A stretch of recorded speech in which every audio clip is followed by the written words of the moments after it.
기업은 해커스 대기업 해커스 공기업 해커스 시종을 크게 버렸어 가자.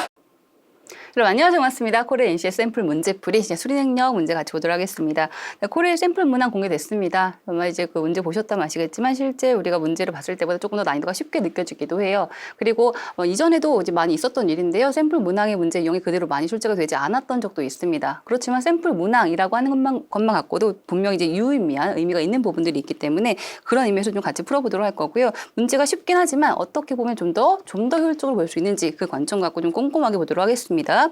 자, 수리 문제 첫 번째 문제는 응용 수리 문제 유형입니다. 물론 그 다음 문제 이제 자료 해석으로 한 문제씩 이제 그 공개가 되어 있는데요. 자, 1번 문제 흔히 보고 있는 거속시 그죠? 속력 관련 문제 유형이에요. 내용 보죠. A는 집에서 회사로 가던 도중에 중요한 서류를 두고 온 것을 깨닫고 집으로 돌아가게 되었습니다. 회사에 제 시간에 도착하려고 하면 승용차를 최소 시속 속력 얼마로 운전해야 되겠는가라고 했고요. 자, 운송수단에 속력 다 일정하고 동일한 경로로 이동을 한다라고 되어 있습니다. 조건을 보죠. 집에서 버스 타고 시속 60의 속도로 15분 동안 이동을 했다고 합니다. 그럼 이제 우리가 속력 문제를 볼 때 제일 첫 번째로 하실 것은 단위가 맞춰져 있는지를 먼저 확인해 보셔야 돼요. 지금 속력 단위는 km/h 시속인데요. 여기는 15분이라고 나와 있거든요. 물론 60이라고 하는 시속의 속력은 조금 우리가 또 편하게 보이기도 합니다. 1시간 동안 60km 가는 거예요. 그러면 1시간 60분인 거거든요. 1분에 1km 가는 겁니다. 그렇죠? 시속 60km는 1분에 1km 가는 그런 속력이라서 여기 보면 바로 15km를 갔을 것이다 라고 보이기도 해요.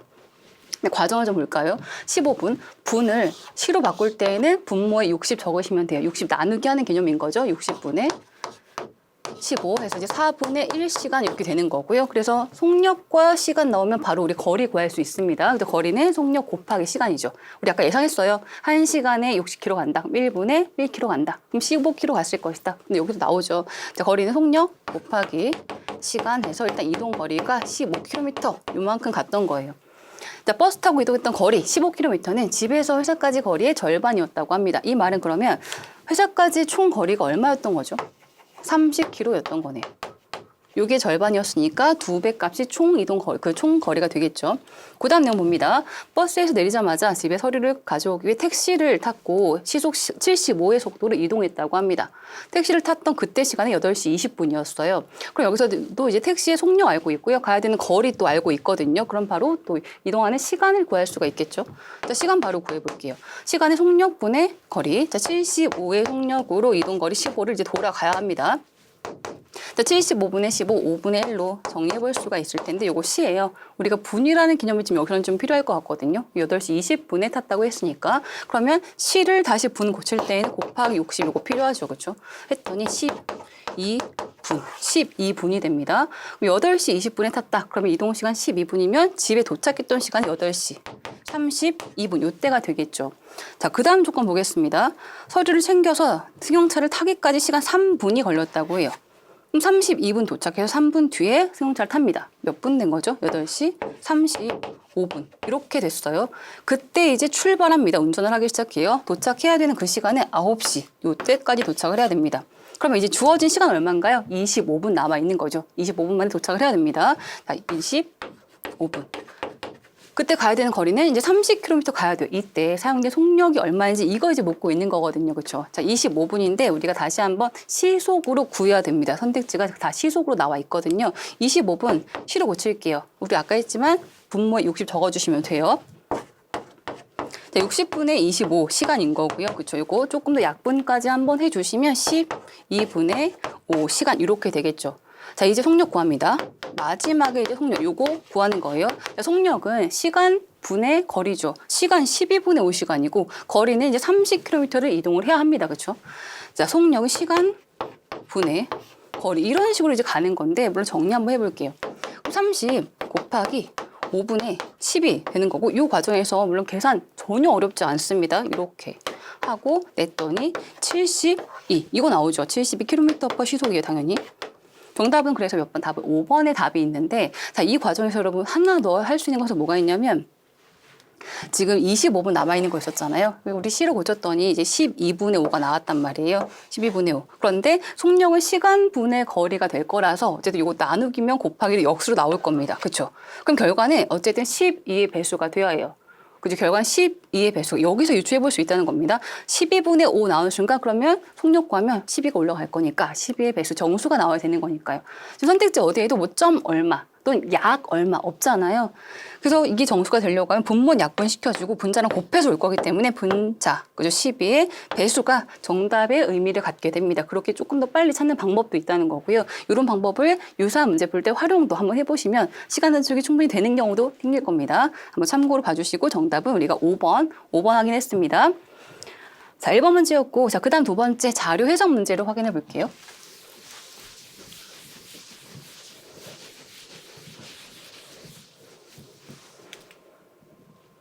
자, 내용 봅니다. 다음 국가 예산 총 지출의 증가율을 나타낸 자료입니다.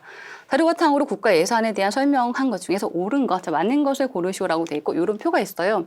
지금 전년 대비 증가율 추이라고 돼 있거든요. 증가율이라고 돼 있고 지금 이 숫자들, 그 표의 숫자들 보시면 한 번도 마이너스가 없습니다. 그렇죠? 다 모든 숫자 위치가 플러스 보를 갖고 있는 거예요. 플러스 5.6%, 플러스 4.0%, 5. 이런 식으로 다 플러스 보인 거죠. 그럼 증가율 그래프인데 다 퍼센트 값인데 퍼센트가 다 플러스 양수만 갖고 있다고 하면 한 번도 전년도 값보다 떨어진 적이 없다는 겁니다.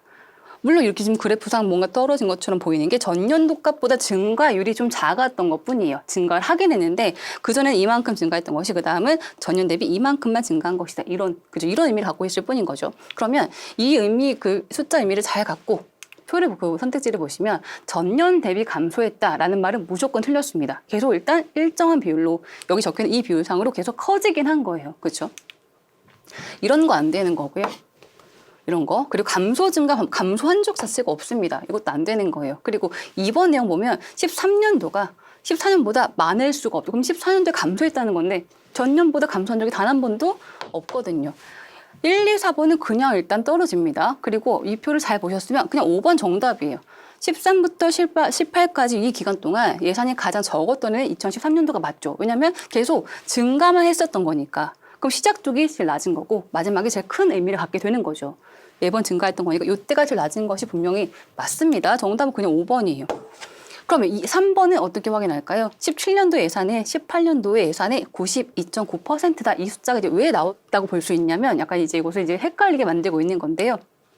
자, 17년도가 지금 여기 있어요. 2017년도가 얼마인지는 아직 모르겠지만 그 뒤를 보면 전년 대비 7.1%가 증가가 돼서 2018년도에 어떤 값이 되고 있는 겁니다. 물론 이 값이 아직 얼마인지는 몰라요. 그렇죠? 그런데 7.1%가 증가한 걸 갖고 지금 보기에서 지금 3번에서 뭐라고 했냐면 17년도는 18년도에 92.9%일 것이다. 이 말은 뒤 것을 총량 100으로 봤을 때 7.1을 빼서 이렇게 보고 있는 거예요. 퍼센트 포인트인 것처럼. 그렇죠? 말이 안 되죠. 우리가 조금 더 쉬운 숫자하고 예시를 들어볼게요. 만약 여러분 100에서 10%만큼을 증가시킵니다. 100에서 10% 증가시키면 10 증가해서 110이 될 겁니다. 그런데 여기서 10%를 반대로 뺏어가 볼게요.